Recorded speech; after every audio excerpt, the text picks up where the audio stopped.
ኦሪት ዘፍጥረት ምዕራፍ 9 እግዚአብሔርም ኖኅንና ልጆቹን ባረካቸው፣ እንዲህም አላቸው፦ ብዙ ተባዙ፣ ምድርንም ሙሏት፣ አስፈሪነታችሁም አስደንጋጭነታችሁም በምድር አራዊት፣ በሰማይ ወፎች፣ በምድር ላይ በሚንቀሳቀሱትም በባህር ዓሣዎች ሁሉ ላይ ይሁን።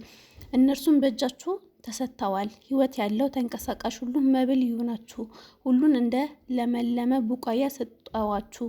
ነገር ግን ነፍሱን ደሙ ያለችበት ሥጋ አትብሉ። ነፍሳችሁ ያለችበት ደማችሁን በእርግጥ እሻዋለሁ።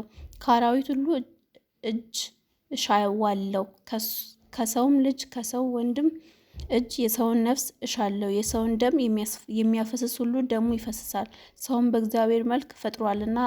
አንተም ብዙ ተባዙ፣ በምድር ላይ ተዋለዱ፣ ርቡባትም። እግዚአብሔር ለኖኅና ለልጆቹ እንዲህ ብሎ ተናገረ። እኔ እነሆ ቃል ኪዳኔን ከእናንተ በኋላ ከሚመጣውም ከዘራችሁም ጋር እቆማለሁ፣ ከእናንተ ጋር ላሉትም ሕያው ነፍስ ላላቸው ሁሉ፣ ከእናንተ ጋር ከመርከብ ለወጡት ወፎች፣ ለእንስሳት፣ በምድር አራዊት ሁሉ፣ ለማንኛውም ለምድር አራዊት ሁሉ ይሆናል።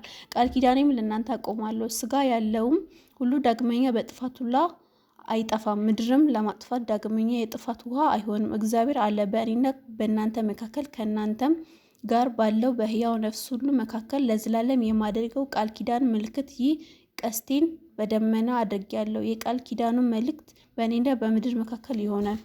በምድርም ላይ ደመናን በጋረዱ ጊዜ ቀስቲቱ በደመናው ትታያለች። በእኔና በእናንተ መካከል ሕያው ነፍስ ባለው ሥጋ ሁሉ መካከል ያለውን ቃል ኪዳን እኔ አስባለሁ። ሥጋ ያለውን ሁሉ ያጠፋ ዘንድ ዳግመኛ የጥፋት ውኃ አይሆንም።